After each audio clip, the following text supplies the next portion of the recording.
Sir, लोगों के मन में दो मिथ रहते हैं, एक प्लेसिबो इफेक्ट लेकर के और एक ये कि हम मीठी गोलियां खा रहे हैं। सर, उसकी कितनी सच्चाई है? मीठी गोलियां खा रहे हैं ये मिथ नहीं है, ये सच है कि होम्योपैथी की जो दवाइयां हैं वो क्योंकि मीठी गोलियां जो होती है शुगर पिल्स होती है, उसके अंदर डाल के उन डाइल्यूशंस को दिया जाता है ताकि आप इजीली उसको टंग पर रख के एब्जॉर्ब कर सकें। तो वो मिथ नहीं है, वो सच है।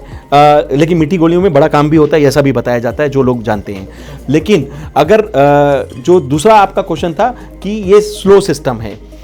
प्लेसिबो इफेक्ट है और स्लो सिस्टम है, तो अगर इस तरीके की हम बात जब सुनते हैं होम्योपैथी में तो उसका मेन रीज़न ये है कि लैक ऑफ एविडेंस एक बहुत बड़ा मैटर रहा है होम्योपैथी में। जब इसको वर्ल्ड वाइड बताया गया तो बहुत सारी कंट्रीज ऐसी आई जिन्होंने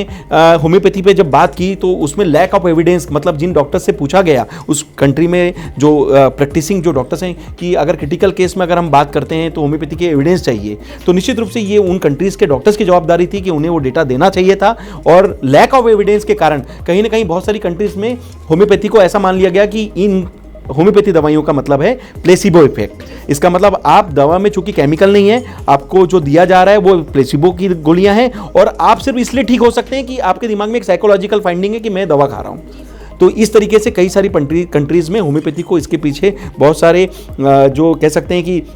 बैंड होने का भी सामना करना पड़ा, कई जगह फंडिंग रोक दी गई, कई जगह बहुत सारे चैलेंजेस आए।